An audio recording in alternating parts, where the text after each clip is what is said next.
Hey guys, today I'm going to walk you through my weekly bullet journal setup. I've done other setups over the years, but this is the one I definitely come back to the most often because it's so functional.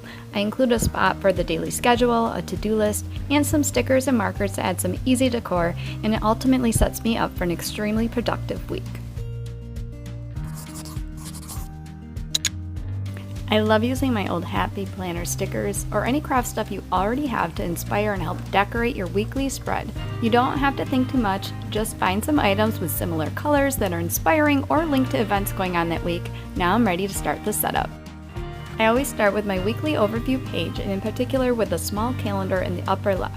I start by listing out each letter for the days of the weeks and inserting the calendar days in each square below, and I title the month with a 3-letter abbreviation for that month. Sometimes I use the first line for that, but since October had 6 weeks, I just squeezed it in at the top. Next, I move on to my weekly meal plan, skipping one line to leave a space for the title later. I label each day of the week with its letter abbreviation in a 2-square tall by 1 square wide. I then measure over to determine the full width, and for me it's 12 additional squares, which means there's 13 squares total in width. I turn to make horizontal lines and to split up each day of the week. I skip a line and add a letter abbreviation for each day of the week, working my way backwards just to begin the setup for my weekly habit tracker, drawing the vertical line to be its outside border, which is the same width as the meal plan. I move on to draw vertical lines for 3 columns, working backwards right to left for my meal plan. The third column is 5 squares wide, the second is 4 squares wide, and the first is 3 squares wide. I title it Meal Plan, and I label each column Weather, Events, and Meals, finally adding some check boxes to track each meal I make. Next, I draw all the vertical lines for my habit tracker, which separates each day of the week, and then horizontal lines, which is 1 square tall row for each habit. Finally, I title it Habits, and it's all set for now. Next, I set up my sleep tracker, leaving 1 row at the top to title it later. I'll track 7 days, but I start by measuring 8 squares over to leave some room for the seam, and then I label each dot at the top starting with the most hours of sleep I might get. For me it's 9, and I go to 0. I add a horizontal line for the x-axis, and I add the first letter of each day of the week to chart it out later. I'll add a vertical line for the y-axis and title it Sleep. Next, I skip 1 line and I label in all caps Admin Tasks. These are really my to-dos for the weekend that I know when they're all done I'm set up for a great week. I won't set up a daily for Sunday, so I'll also add Sunday tasks here if needed, but I like to leave my Sunday as a rest day whenever I can without too many to-dos. Next, I'll move on to filling in each of the habits I'm tracking. Usually I'll look back at previous weeks or my current goals to make sure they align with the things I'm trying to achieve. Then it's off to filling in my meal plan, which always starts with me filling in any events I know, and then the weather for each day of the week. For a full video on how I pick meals with kids, I'll leave a link here in the upper right and also in the description box below. I'll finally add the meals once they have been picked, and then I'll check them off throughout the week whenever I make them.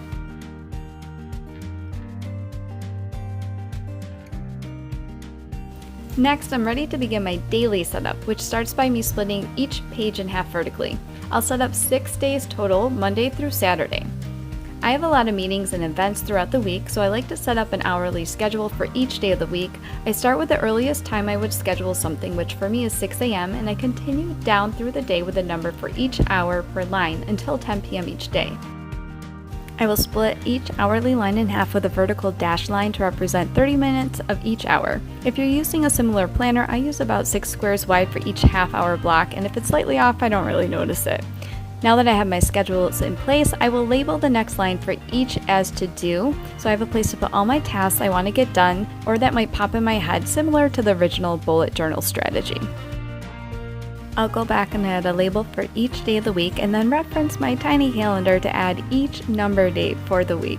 See, it comes in handy. Now I'll figure out what markers and pens I want to use that week by testing them out next to the stickers I'm thinking I'm using to make sure everything matches. I'll go back and add a few of the stickers I want on the weekly setup page, and I'll save adding more stickers for daily pages until after that day is complete to make sure I have enough space for tasks.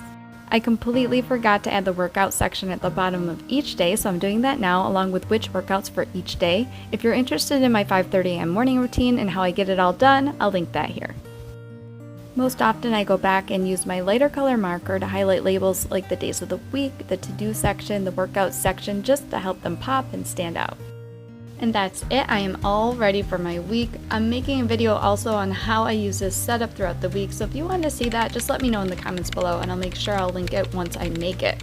Also, I'll link here my new bullet journal setup video. In case you have not seen that yet, it will walk you through setting up a brand new bullet journal for productivity. Thanks so much for watching. Like this video and subscribe if you want more content like this or on routines, strategies, or vlogs. Also comment below if you have any questions or specific things that you want to see more of. Hope this helps you out.